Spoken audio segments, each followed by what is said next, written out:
the best horse I've seen, and he's probably the best there's ever been. The champion of the world, Frankel in majestic form. He's just invincible, isn't he? Two quality horses are made to look mere mortals as Frankel remains unbeaten. Supreme equine athlete. He's just an amazing horse. Frankel's unbeaten record is intact. No chinks in the armour. We may never see another one like him. Frankel, the most talked about horse of his generation. The highest rated racehorse on earth and, many have argued, perhaps the best of all time. He's a son of the super stallion Galileo. Coolmore's hottest property has sired more than 70 group winners.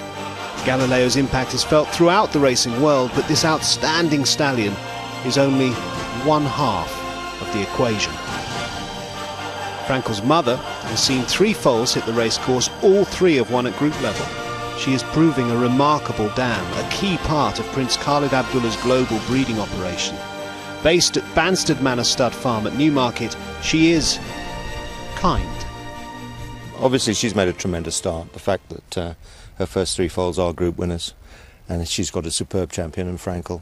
She couldn't have asked for a better start, really. She's just as important as the stallion in many respects, and I believe that if she's bred 3 group winners from her first 3 foals, it says an awful lot about the mare herself. I mean, she's been very lucky. She's visited Sadler's Wells and Galileo, who's probably the best stallion in the world at the moment. So you know, you can't just take it away from the stallion, but she is a very good mare. This is the box where Frankel foaled all those years ago. Very much into her normal routine. She came in of the evening. She'd been in the paddock during the day, so she came in, had her evening feed, and just was given her time to relax, and just spent the evening in her box. And she ended up foaling at 20 to 12. Very straightforward foaling from her point of view. She developed in the normal way. She came in, she was restless, and she started to get a little bit warm and edgy and things like that. So we just monitored that, and then we just watched her and allowed her to develop in her own time. We were delighted that foals out well, and it looks healthy. It shows all the normal signs. It's bright, it's active, it's keen to stand up and nurse the mare. So yeah, we were delighted with the normal stages, really.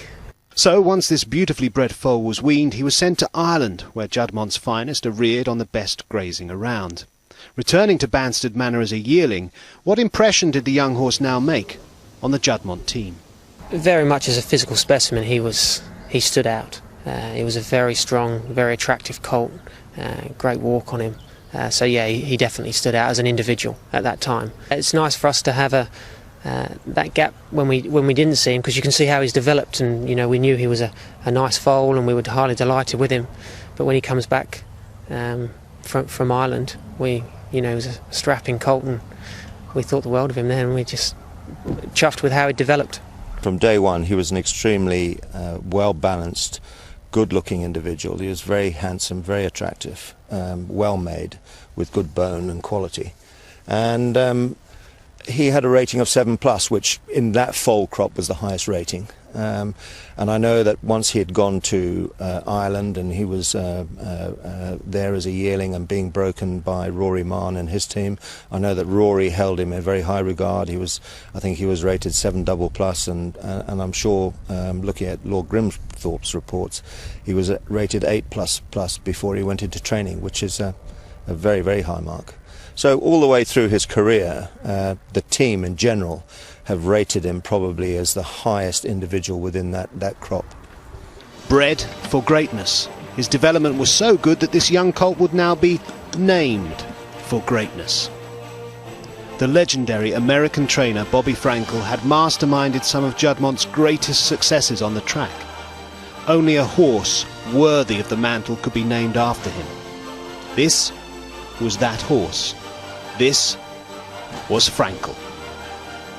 Named after a training legend, he was sent to another training legend, to Sir Henry Cecil. What did he make of this blossoming talent? Well, he's got this extraordinarily long stride, and he was quite free, He wanted to get on with it, and he just was doing too much the whole time, But gradually he's sort of he's got better and better and better, and now I think he's sort of, touch wood, you know, he's safe. He's quite a character. He's got sort of quite a lot of personality, which is very good. You know. Most good horses have personality. I try not to bother him too much. You really treat him as anything else, you know, in the yard. I mean, they're horses when we train them all, and I mean, it's obviously important when he gets out for a pick of grass at night that it's quiet and nothing's going to frighten him. You know, you've always got those sort of worries that he's going to get loose or something like that, or there's going to be a sort of some vehicle comes past, makes a hell of a noise or something like that, and it frightens him and he gets loose. Nobody could know what heights lay ahead. But Frankel's first 2 starts at Newmarket and at Doncaster marked him out as a horse of serious potential. Frankel stretching right away. He's going to remain 2 from 2, and he might just have a touch of star quality about him. Frankel wins in the hands of Tom Queally. It was a very pleasant surprise to see how good he was. I popped down to Newmarket that evening to see him running his first race, and we'd had good reports from our pre-training facilities and from Henry's to say he was going very nicely. So yeah, we were keen to go and see him. Popped down there, and when he won, we were delighted. And then from then, I mean, I don't think anyone could really tell how fantastic a racehorse he was going to be, but yeah, he was certainly bred to be one. Group race success came in the Royal Lodge, a dazzling display which gave Ascot racegoers a glimpse of what the future held. And this could be a very good horse, endorsing his position in the market for next year's 2,000 guineas. Frankel wins the Royal Lodge in tremendous style. At the end of his 2-year-old campaign, Frankel landed the Dewhurst. Returning as a 3-year-old and targeted at the 2,000 guineas, Frankel limbered up with an easy success in the Greenham at Newbury. A short-priced favourite for the 2,000 guineas, Frankel was expected to run well, but nobody could have anticipated what followed. Quite simply, the most visually stunning classic win most racing fans had ever witnessed. Many wanted to see Frankel run in the Derby, but Sir Henry Cecil was adamant that the horse, not the public, would guide his decisions. I tried to do the right thing for him. A lot of people like to see him do a lot of things, yeah? But I mean, you know, you've got to think of the horse, yeah? I mean, the horse comes before what people want. And I didn't think he was ready for the Derby. You know, I mean, I wasn't happy that he was relaxed enough, and if he wasn't relaxed enough, he wasn't going to get the trip, and it could have been a disaster. Frankel's next start in the St James's Palace Stakes at Ascot may not have been a disaster, but it was as close as he ever looked to facing defeat. A ride that pushed the trainer's famous calmness to breaking point. Frankel only about 4 lengths clear. Sophony in acceleration, half a furlong to go. Frankel with Sophony coming hard, and he's going to get close. Frankel from Sophony, but Frankel's unbeaten record is intact. Normal service was resumed with a fluent success in the Sussex Stakes at Goodwood before a return to Ascot for the biggest prize of his career to date in the incredibly valuable Queen Elizabeth Stakes on Champions Day. Frankel being held together, Celebration 2 lengths down. Frankel now in full cry, Celebration and Immortal Verse, 2 quality horses are made to look mere mortals as Frankel remains unbeaten and wins the QE2. I got him to post nice and relaxed. You know, it was a nice day, so he enjoyed it, and he settled very well, and he's grown up. So he sort of lost his cover early on, but he was still grown enough to deal with that and realised that he didn't have to go tearing off or anything like that. And he waited till I gave him the office to go, and I'm sure everybody saw what happened after that. I mean, everything went right. He was so relaxed and everything. I mean, he's really beginning to grow up now, and I think with the winter over, we're going to see a better horse next year, and he's pretty good as it is. Cecil was not to be disappointed, as the horse emerged from his winter quarters looking stronger than ever. He's grown a bit. He's stronger, and mentally he's growing up. So you put those 3 things together. As long as, you know, horses like glass, as long as he keeps right and everything, and things go right, there is a chance he'll be better. You know, every day is another day. So you know, I'm always happy when I see him sort of walking happily across the road after he's cantered. You know, things can happen to horses. You know? The dreaded injury did eventually come when a pre-season training session saw the horse cut himself badly. Happily, Frankel's formidable constitution saw him heal faster than his vets anticipated, and he was soon back on course and kept to his schedule with a comfortable win in the Lockinge. The crowds at Royal Ascot were the next to witness his greatness in the Queen Anne Stakes. And it's all the ones for Frankel. It's going to be 11 from 11 here. The champion of the world, Frankel in majestic form by 8 or 9 in the Queen Anne. He likes to lengthen, lengthen in good time. If you sit and sprint with the others, I mean, it's not quite so easy. I mean, he has got a good cruising speed, and when he accelerates, he doesn't accelerate for a furlong. He goes on and on. I mean, he was right around the other side of the course when they pulled him up. Yeah? I'm very lucky to have him, and I think it's very important for any sport to have champions, and he's created a lot of interest, people outside racing as well as in racing, and thanks to the public, they've given me great support, and I hope he's repaying them. That public turned out again in record numbers to see another Sussex Stakes romp at Goodwood. Then, finally, the long-awaited step-up in trip came at York in the Juddmonte Stakes over 1.25 miles. A win that delighted the local crowd and satisfied his jockey, Tom Queally. The main thing was just to get him into a rhythm and get him nice and switched off and relaxed, and because obviously an extra 2.5 furlongs is 2.5 furlongs, so he settled well, and as I said, he was in a lovely rhythm and he was happy all the way, and I was happy with him, and the race sort of it developed the way I thought it would develop, and I was afforded the luxury of being able to travel right to the furlong and just sit on him, and then when I gave him a squeeze, I waited so long, he shouldn't have won by that far, but it just goes to show what sort of an animal he is, that to be able to go and win by that far. So that's the CV so far. 13 straight wins and 9 Group 1 triumphs. But what of the legacy? What of the Frankel factor's impact on British racing and on its headquarters at Newmarket?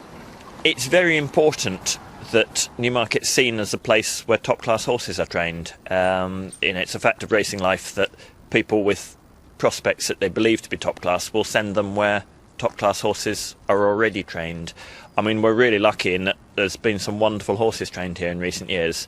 But, I mean, it's a measure of visibility that he's easily the best. And when you're saying that he's easily best, and you've got Snow Fairy in the town, to be easily the best is a massive, massive statement. But no, I mean, he's really given a sort of, it would be probably the horse equivalent of the Royal Warrant to the town. Frankel has been fantastic all year, and the way that Sir Henry and him have lifted racing to another level, it's been amazing. I mean, it's been just, they've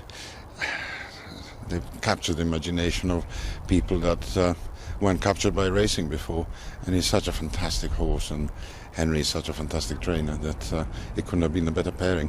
It's great to be able to see the horse. We see him every day, or most days, cantering or working, and we just marvel at his prowess and at the beauty of him in full flight.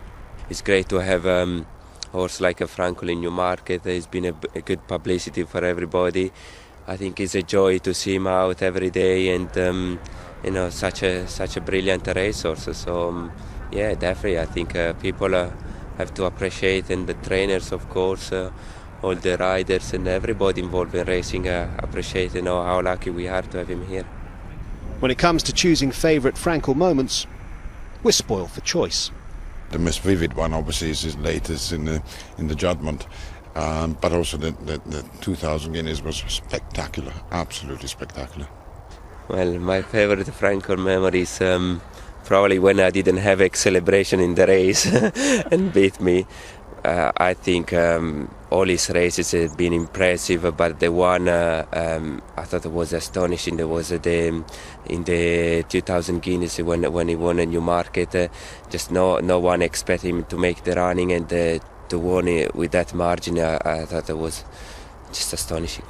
The 2,000 guineas was wonderful. I was standing on the tarmac in front of the stand, and after about 3 furlongs I just rubbed my eyes in disbelief, and I thought either they've had either Tom Queally's had a brainstorm, or this horse just breaks all the rules, because you just can't do that in a Group 1 race and win, and he won easily.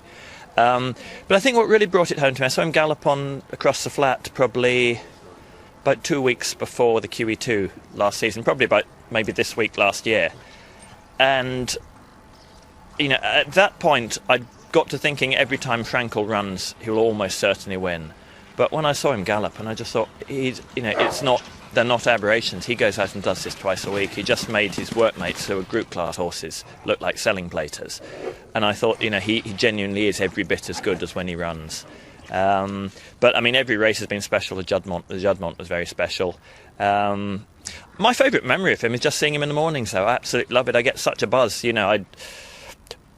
I wouldn't say I'd tailor our exercise around to seeing him, but I'd like to, there'd be the odd, you'd make sure that our string passes Henry's first slot, more than occasionally, because it's just such a buzz seeing him plodding around. Never mind seeing him gallop or anything, just seeing him plodding around. It's a thrill to see him. And of course, perspective is given by the knowledge that we may never see his like again. We all thought in the days of, I was a bit too small when Reba was around. I only seen films of him, but the days of Seabird or Mill Reef or Brigadier Gerard, that they were fantastic, and they were. But this is just taking it to another level.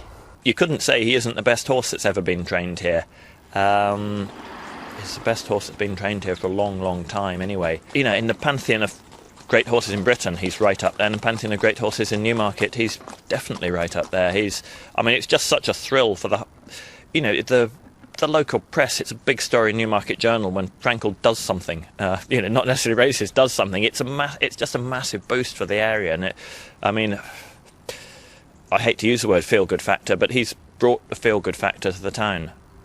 Everyone will remember Frankel as one of the best we've seen, and maybe I don't know how many years before we seen another horse like him.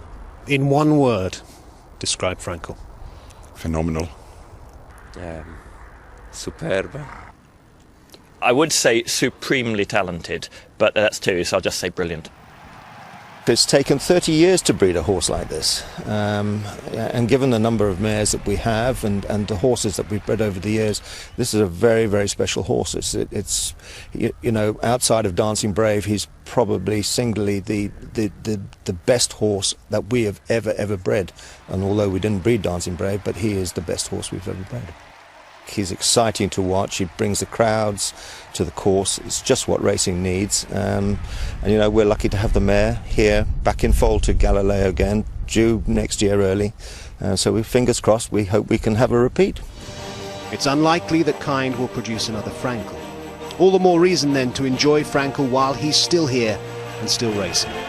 For one more run at least, we can marvel at what might be the best racehorse any of us will ever see.